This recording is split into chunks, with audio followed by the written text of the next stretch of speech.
think I'm not very talented at this, but I like the horse on top. Very nice to meet you.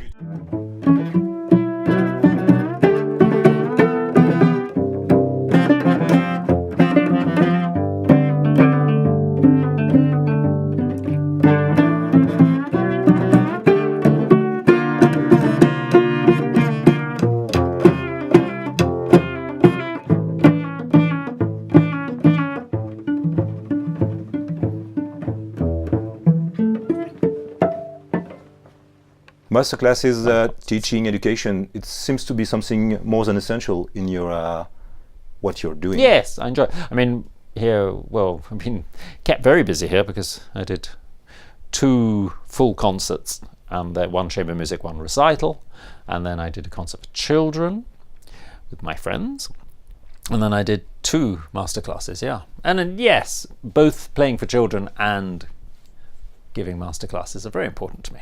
So I had such wonderful teachers in my life. I like to pass on what they gave me. But is it something essential in your own vision of music? I mean, when you decided to teach, to give masterclasses, all these transmission things with children, even because you also write books for kids. I do write books So for children and play for children quite often. How all this part of what you are doing with music as a key role? Yeah, it's all the same thing, really. I mean, you're telling a story, you're communicating, and I'm passing on what I've received from my teachers, and also to the children what I got as a child. But it's the same thing. I'm also passing on when I play, passing on what I received from my teachers and what I received as a child. There's no big difference. I enjoy to teach. I enjoy teaching. And we had some very nice students here. They're all very nice, some outstanding. And the children were very cute, a bit noisy, but very cute. And I loved the questions they asked. It was fun to play for them.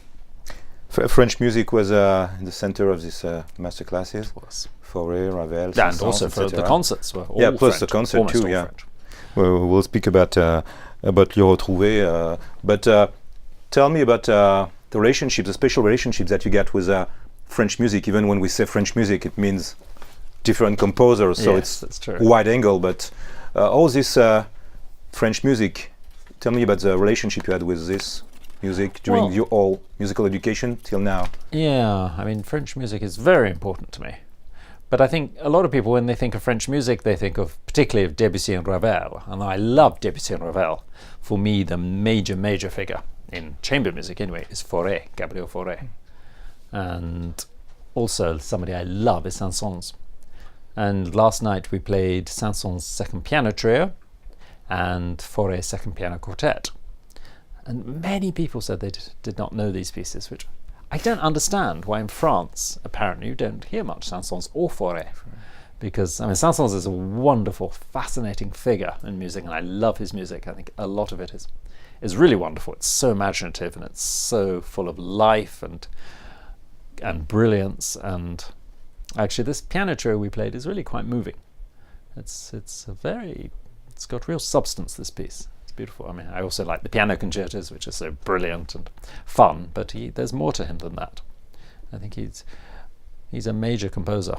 And as for Fauré, for me, he's a genius. I think in his way, he's as great as any composer.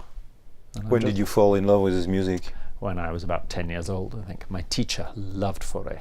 And then much later, when she got very ill and she went to the hospital, and I took her a tape of Fauré's choral music, and she said it saved her life. And, I mean, there's been many times in my life where Fauré has been very important. There's something so ecstatic, so otherworldly, so heavenly about his music. And I think I can't understand if it's true that he's not often played in France. I mean, God, in England, if we had a composer like that, we would hear him twice a day, every day. But why do you put Fauré, for example, in like your favorite composer overall? He's up there. I mean, I can't choose one. I can't choose him over Bach or Beethoven or Schumann or whatever, but yeah. Yeah, but he's up there with Bach, Beethoven, Schumann, Schubert, Mozart, Haydn. He's up there. What do you find in his music, and especially in the pieces he wrote for cello? Well, it's not cello, it's chamber music in general. I think I don't know the piano music so well. I love the choral music, which is really music from heaven. The cello music, again, it's this, well, there's 2 sonatas for cello, very late, but they have this incredible feeling of never touching the ground, of really, he's created by then, when he was very ill, very feeble and completely deaf. But you don't feel that in this music. It's no, very, exactly what I say. yeah, He created this amazing world of constant ecstasy, incredible happiness in a lot of his music. Like, as in late Beethoven, it was also similar. Very ill, very weak and completely deaf. They created these amazing worlds that perhaps they could not have created if they had not been deaf. But I love early Fauré as well. It's gorgeous music. So the title is French, Lieu retrouvé. It's not French music in a way. I mean, maybe it's a piece is by Thomas Adès, who is playing with you, and he wrote this piece on an album that was released by Hyperion. But it's not just this Lieu retrouvé, which it's at the end of the album. Before that, you have to discover other paths with Liszt, Janacek, Fauré, like we mentioned in Kurtag music too. Can you tell me a bit more about this album and the way it was? Well, released? Thomas Adès wrote this piece for me, Lieu retrouvé, which, as the title suggests, has a Proust connection somehow. So, in fact, the cello and piano recital we gave on Sunday was all based on Proust. Music somehow with some connection with Proust. Anyway, Thomas Adès, I know his tastes in music pretty well. He makes them fairly clear, and we've been friends for years. Many years ago we made an album called Cello World, which is just little pieces, and he played the piano for that, and we played Schumann and Rachmaninoff and Scriabin and many things. But over the years I've got to know his taste, and I knew that late Fauré is a passion of his, as it is of mine, as I mentioned, and that, in fact, sort of cemented our friendship a bit, our love of Fauré. But he also adores Janacek, which you can see, that if somebody loves Fauré, they would also love Janacek, because they're both free spirits, sort of soaring above the earth, in often quite earthy ways, which is a bit of a paradox, but they're both sort of, they can write quite folky music, and yet they're in another world. And then Liszt was his suggestion. He wanted me to play those Liszt pieces before the first performance of Le Retrouvé, because he feels that Liszt has got this gift of sort of recreating a place or a time in music, and that's what he was trying to do what he did in Le Retrouvé, which is because there's 4 movements. One is called Waters, second is Mountains, the third is Fields, and the last is the Town, which is a can macabre. So that's in Le Retrouvé. Those are the movements. So he's trying to recreate places, and he felt Liszt does that. And then I know that Thomas's living hero is Kurtag, who also lives in France, of course. And I've worked with Kurtag for years, and so we put in those pieces, those 4 pieces by Kurtag, which I think the pieces last maybe 7 minutes, and I've had at least 12 hours of working with Kurtag on them. I love working with Kurtag. It's so challenging, it's so exhilarating somehow, because he knows exactly what he wants, and he won't rest until he's got it, and I love trying to make him happy. So we get on very well. So this album is interesting because on one hand you have this special aspect of music, which is to work with a composer. Composer is alive, so but contemporary music. But on this project, did you decided the full program altogether? I sort of I didn't think he would do it, actually, because, well, various reasons. I didn't think he could do it, but I just said, I knew he wanted to record Le Retrouvé because it was at that time his newest piece, and he wanted to have it recorded. And I said, well, probably hasn't got enough chamber music to fill a disc at the moment. It'd be sad if we couldn't record it. Would you consider doing these sort of works that I know you love? And to my surprise, he came back and said, yeah, it's a great idea. Are you sure you want to do that? I said, absolutely. So we did it. About working with composers, is it something essential in your yes. What you're doing? It's wonderful. I mean, I wish I could call up Beethoven and say, what did you mean by that note there? Unfortunately I could, but he wouldn't answer. But I always enjoy working with composers. I have yet not to enjoy working with a composer, and I love making composers happy. I mean, that's a great thrill when they're finally happy. Some are much more easily pleased than others, but I think if a composer feels that you understand their music and love it, I think that's a great feeling for a composer. It's also a great feeling for a performer when you feel that the composer is happy. Kurtag is probably the most difficult to please of all the composers I work with, but I like that in a way the most, because it's the most challenging, and he's taught me so much. He's amazing, Kurtag. And he even taught me about bowing. He sort of makes gestures in the air and actually teaches me how to use my bow to do that, to make that, to get that result. But Thomas Adès is also extraordinary. What a brain. It's annoying. He's so brilliant. Does that mean that your approach of your own instrument is not the same when the composer is alive and you can talk with him, argue with him or not? No, it's pretty much the same, but sometimes they ask, well, Thomas Adès certainly in the last movement of Le Retrouvé, he asked for things I've never had to do before. I mean, it's just the hardest piece, technically, of anything I've ever done. At first I thought it was completely unplayable, and then I decided it's unplayable, but it's fun, so I'll do it anyway. Apart from the fact that it's something amazing working with a composer, like you mentioned it, do you think that it's like a mission also for a musician to play the music of his time? Yeah, I think one should. Well, some people just aren't happy playing the music of their time, and that's fine. I'm thinking of one of my musical heroes, is Radu Lupu, the pianist. I've never heard of him playing contemporary piece. And I'm certainly not going to criticize him for that. But if you have a composer friend and he wants to write a piece, then it's very exciting to bring a piece to life. Especially when you do creation, I guess, world premiere, things like that. It's like something.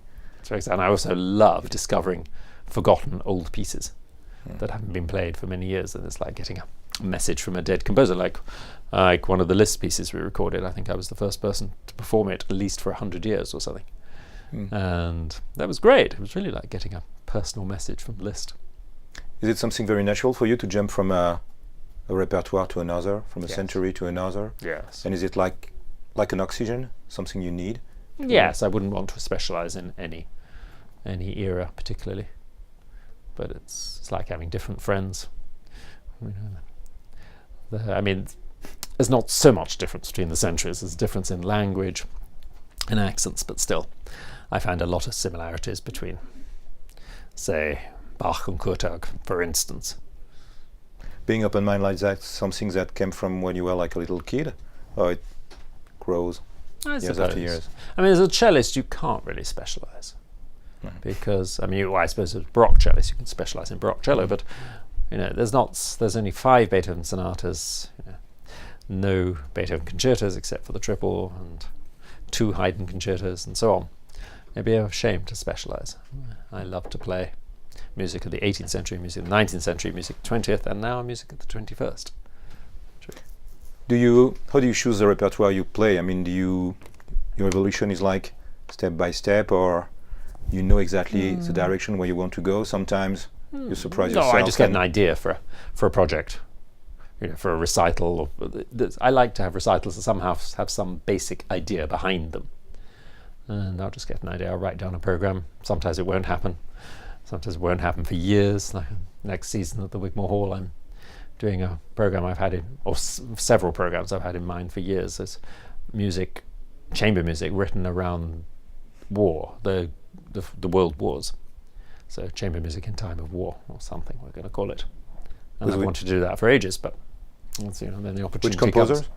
Oh, many. Frank Bridge, for instance, who's a wonderful, very underrated British composer, English composer, but also Shostakovich, trio, of course, the Elgar piano quintet, Messiaen quartet for the end of time, which I like to call quartet for the end of weather, because I understand it, that's what it could mean, and such pieces. But a mixture of unusual and usual, which is how I like to do my programs. Anyway.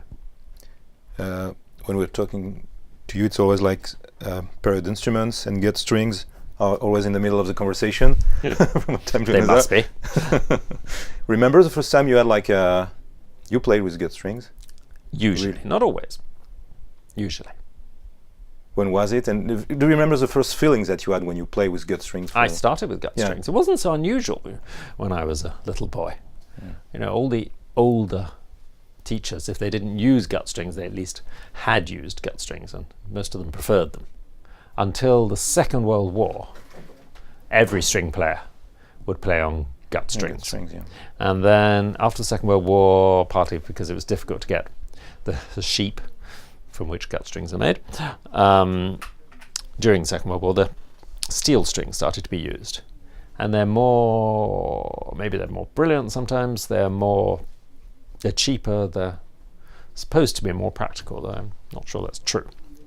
Anyway, they took over. But all my really favourite string players of the past, you know, Casals and Yisai and Thibault and such people, they were played on gut strings. And so there's no reason now one cannot play on gut strings and try. I'd much rather sound like Casals than sound like anybody since, really. I mean, I just think it's a more human, warmer sound, more simple. When you starting playing the cello when you were like a little boy, I mean the fusion with the instrument was immediate? Not immediate. I think I started when I was 4 or 5, and I used to play always on the wrong side of the bridge, which makes a very horrible sound. And I thought that was so funny, and so they made me give up, because I wasn't grown up enough. And I still remember lying on the floor and crying, because they said I couldn't have any more cello lessons. So when I went back at the age of 6, I was determined to make it work. I was grown up. And I don't know how quick my progress was. I wasn't a prodigy, but by the time I was 14, I gave my first recital and I played the Dvorak concerto, I suppose. Something worked. I had a great teacher called Jane Cowan. And who's not so famous, but she really gave me a lot, including, as I said, my love of Fauré. And you study for 7 years with her? Yeah, at least. And then I used to go back I studied with her from the age of 10 till 17, and even afterwards I used to go back and play to her. She's still very with me. And now I do a lot of things of which she might not approve. And like what? I always feel guilty.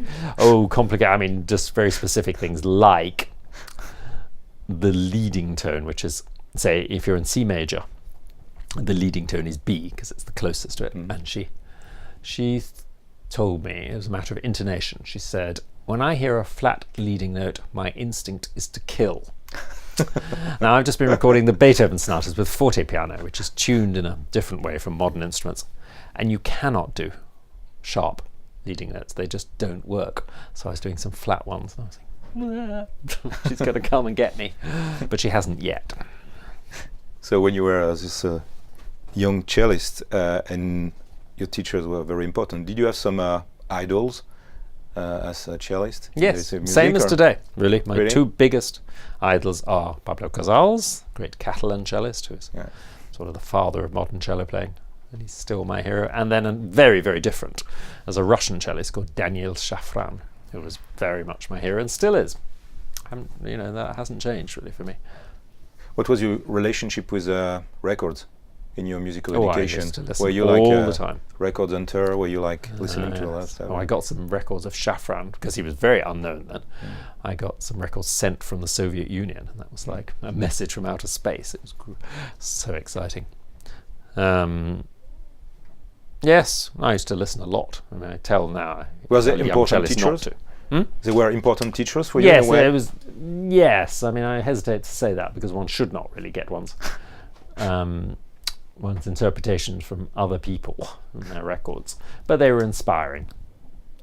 And and I used to listen also to the more normal people like Rostropovich and Jacqueline Dupre. I used to listen to them a lot, and Pierre Fournier, and I used to listen. But now I hardly ever listen to cello records, and usually when it is, it's something by Casals or Shafran. I just want to go for old time's sake, sort of meet old friends again, and I love them just as much as I did then. Is your non-classical music was next to you here during your musical education? Beatles. Yeah. Only Beatles, really. I mean, I feel quite strongly about all the pop music I hear, but I really don't know much except Beatles. I know virtually every Beatles song. So I grew up with them. Yeah, because you grew up with like, and you... Yeah, and now before almost every concert I listen to the Beatles a bit. Just I have my afternoon rest, and then to wake myself up I have Beatles and then coffee, and then I play. So we're waiting for your Beatles album? No, no. I don't know. I have played some Beatles songs in my time, but I don't know. There was a time when maybe, but no, I think I so hate most crossover. I'd be scared to try it myself. If we talk about pop music, so it's a bit rock too. And next to food, you mentioned Christopher Guest as one of your heroes. Brilliant. So everybody think about Spinal Tap. You didn't just not Spinal Tap, but Best in Show, Big Picture, Waiting for Guffman. Yes, he's brilliant, Christopher Guest. I got an email from him because somebody I know met him and gave me the address, and I sent him my Bach suites, and he wrote to thank me. So that was very exciting. And my next, but then I forgot to tell him when I was going to play in Los Angeles, which was a bit silly because I might actually have met the great man. My next target is the Australian comedian Chris Lilly, who is an equal genius, I think. But I haven't met him, no contact, but I'm going to Australia twice this year, so I'll try. I like to meet my heroes. I don't care about meeting famous people, but I like to meet my heroes. People I admire. So there's one hero you haven't met, unfortunately, but you touched him in a way. It's still on your website. You mentioned Harpo Marx being one of your idols. You've done your homework. And that's a good thing with internet.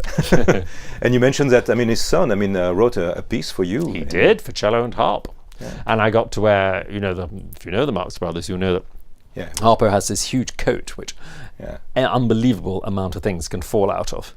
The end of Animal Crackers. This policeman is telling him to go straight. How pleased he's going straight, and he's shaking his hand. Every time he shakes his hand, some more stuff that Harpo's stolen falls out. And I got to wear that coat and to be photographed with Bill Marx, who's Harpo's son, with my leg in his hand. Exciting. I was still in touch with him by email. Very nice guy. Yeah, did some adored his father. Some records. His records from his father were released. It's interesting. Yeah. Interesting music. So what is in your plan on records for the next... On records? Well, I've just done a massive amount of recording, more than ever before in my life. So was Le Retrouvé came out, and about to come out, or just coming out, is a recording of Bloch Shalomo, and this piece by Frank Bridge, the composer I mentioned. Wonderful. For me, the most underrated British composer. It's called Oration for cello and orchestra. And also a short piece by my friend Stephen Huff, the pianist and composer. And that's called Music in the Shadow of War. For some reason I'm a bit obsessed with music in wartime at the moment. So that's about to come out. But then I recorded the Dvorak concertos, both of them, with the Mahler Chamber Orchestra and Daniel Harding, who lives in Paris. And then I recorded the Beethoven sonatas with Robert Levin on fortepiano. And then I recorded piece by my grandfather as part of an album that my friend Sam Haywood, who's a pianist, he's done a whole album for Hyperion of my grandfather's music. That's Julius Isserlis. And then I made a disc with Olli Mustonen, wonderful, fantastic Finnish pianist composer, and we recorded the 3 Martinu sonatas and an amazing piece by Sibelius called Malinconia. It's like a tone poem for cello and piano, and Olli Mustonen's own sonata that I think is a modern classic. It's a great piece. So that was exciting. So I think it's time I stopped recording for a bit. It's too much for a cellist. You play with an impressive number of musicians and conductor and all that, from Ton Koopman to Paavo Järvi.